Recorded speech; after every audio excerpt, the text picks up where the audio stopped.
Hello, and welcome back to Whispers from the Dark. When a police officer is killed, it's not an agency that loses an officer. It's an entire nation. This is in remembrance of police officers who have died in the line of duty. I'm kind of at a weird position. I've personally known 2 that have died in the line of duty, and I'm also related to 2 that have lost their lives while on patrol. First, we'll talk about the ones that I knew. The first one was my CPR partner in EMT school back in 1980. I was in EMT school at Amarillo College and worked at the trauma center there, and Barry Joe McGuire was an Amarillo police officer. His wife worked the evening shift at the trauma center, and Barry was my partner in EMT school for CPR, for the CPR portion. He was a gentle soul, nice guy, quiet. You could tell his heart was in the right place. He got into police work because he wanted to make the world a better place. Truly nice guy. And while on a traffic stop, Christmas Day, 1980, he was jumped by the Gutierrez brothers and shot and killed with his own weapon. Unfortunately, that seems to be a trend where the officers end up getting killed with their own weapons. I'll never forget, I didn't know him that well, only through class. But I worked with people who knew him very well, and watching the aftermath of his murder on my coworkers, not just his wife, of course, but all of the other doctors and nurses there in the trauma center, made me kind of open my eyes on the aftermath of something like that, and the effects it has upon people who knew him, worked with him, or loved him. I was young. I was 18. And it was a hell of a way to wake up and grow up. But he was a nice guy. And not a Christmas goes by that I don't think about him. And how awful it was. I remember I was at my parents' for Christmas. I came home for the holidays, and I was sitting in the floor. We were watching the news, and they came on the news and said, Emerald police officer killed in the line of duty. And they said, more at 10, so I had to wait until 10 o'clock. I stayed up, made sure I was watching, and then when they said his name, I felt like someone hit me in the gut. I just kept looking at my parents going, he's in my class. He was my partner in CPR class. And I couldn't get my head around it. I was just a kid. I guess maybe he was the first cop I knew that was killed in the line of duty. Well, fast forward, I guess, 8 years. I was military police with the Texas State Guard. And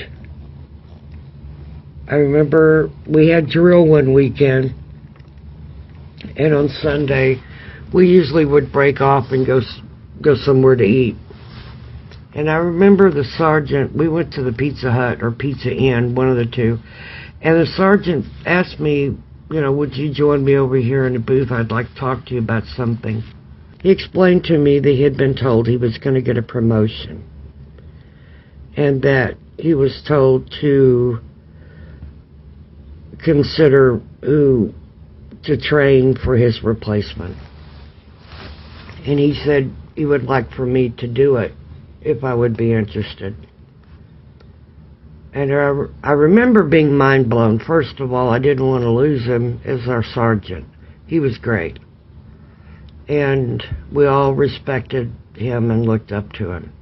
Second of all, I really didn't know if I wanted to be in that position. Didn't know if I was ready. And didn't really know if I wanted to do it. I mean, I didn't know how much longer I would be living in that area. So I told him I'd think about it, but I appreciated it. I want to say maybe a week and a half later, we see on the news that a Mundy, Texas police officer was killed in the line of duty. If you know anything about Mundy, Texas, it's a very, very small city. There can't be more than 2 or 3 cops there, I wouldn't think. I mean, it's that small. And then when they said his name, we knew. And about that time, we get a call from the CO for emergency meeting at the armory. And he gets us all together. And he says, I know, you've heard. And I know what you want to do. And you can't go do it because we have to let the justice system play out. And we have to trust that it'll work. Well, if you've never been to a cop's funeral, I can't even begin to explain how moving it is. How it will reach in and grab your heart and stir your soul. And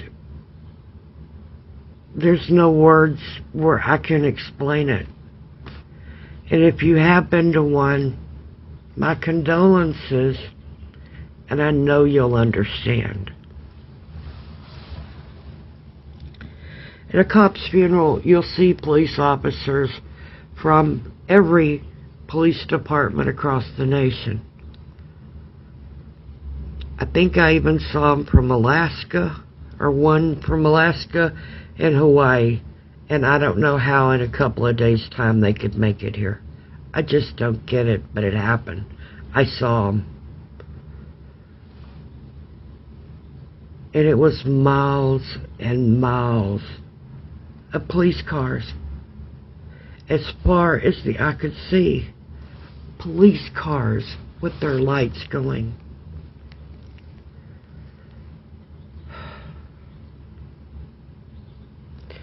And of course, Sergeant's wife, young, in her 20s, and a brand new baby. Ripped my heart out. Sergeant Patton was truly a good guy. He was a nice guy. We all looked up to him, not just because he was our sergeant, but because he was a nice guy. He was a civilian police officer, and of course, we were Texas State Guard military police as well. He was a husband and a father to a baby, little baby girl, and when he talked about her, his face lit up, just like it should. He loved his wife and that baby so much.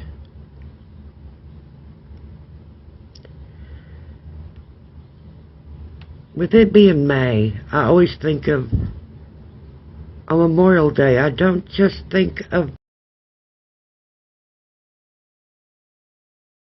anyone in military uniform dying in the line of duty. I think about our police officers, because we should remember them every day as well as our military, but especially in May. Most departments around the 15th of May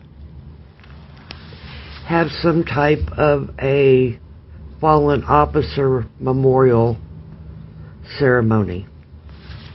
And every year, as far back as I can remember, my mother has gotten an invitation to come to the Dallas Police Department and basically represent Officer John Crane that was killed while on foot patrol downtown Dallas in 1923. He was on foot patrol walking down the sidewalk in front of businesses. He heard a noise inside of a pharmacy, and this is about 3:30 in the morning. And when he heard the noise, he stopped, turned, and looked, and realized there was a light on in the back. So he cups his hands around his eyes, bends, and looks towards the light through the window. And about that time, one of the burglars inside shot through the glass and got him in the head above his eye. He was almost instantly killed right outside the pharmacy. There were some witnesses, one of which was a Baylor nurse, and then a couple of other witnesses that saw the people run away. The people were later caught, and come to find out, the weapon that was used to kill Officer Crane was also used a month previously to kill another police officer, Officer Gibson, in almost identical circumstances.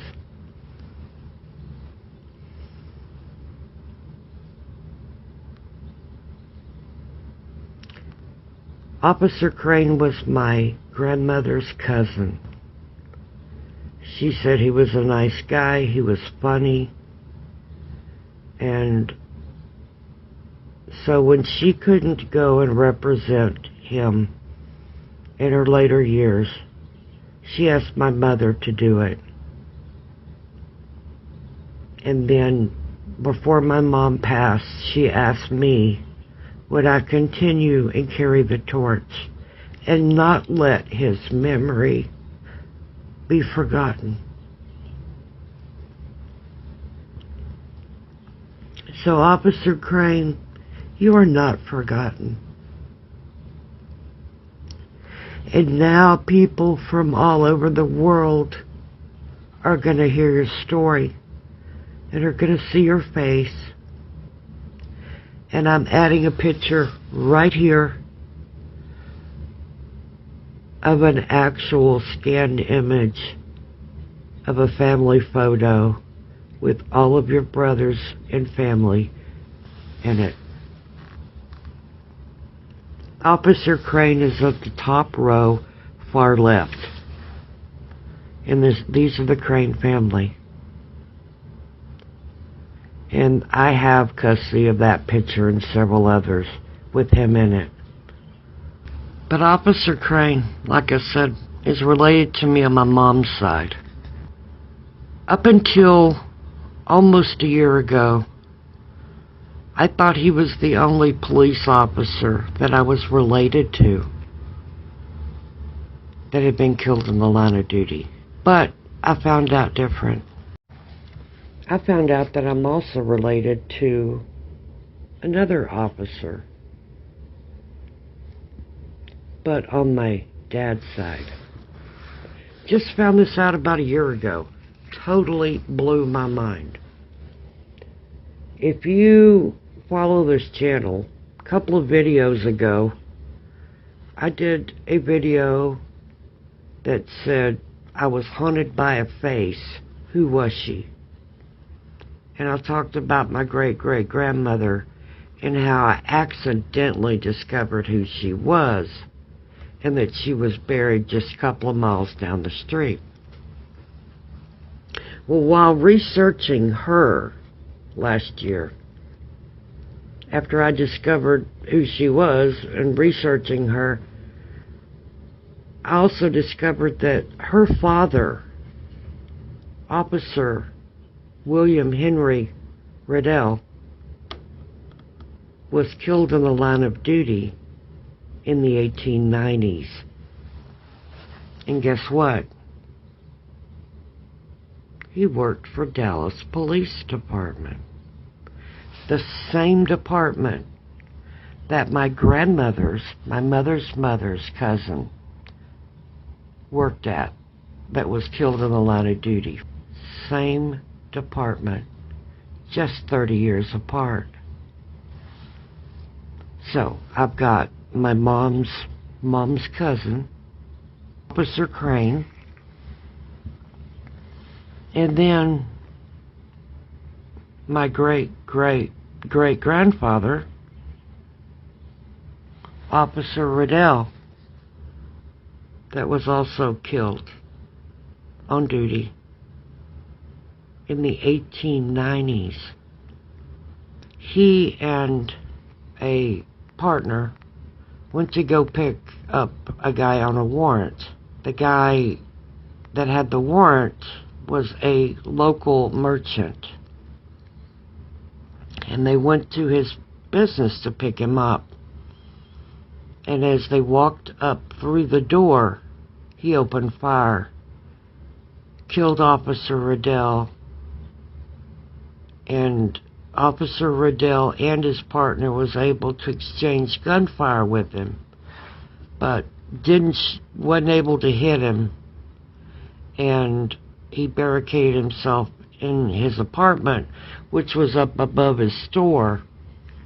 And some of the local people that were influential in the city and with him came to talk him into giving himself up. So he did.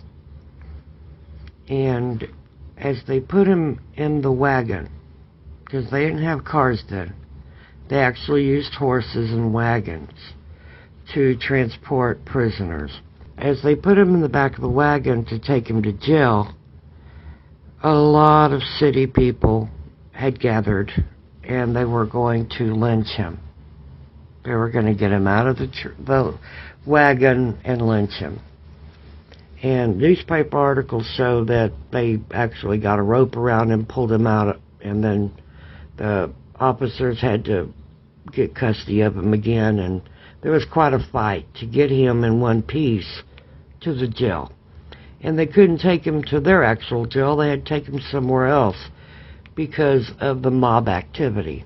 That story is quite interesting. I have original newspaper articles, and I believe the date that he lost his life was June 17th.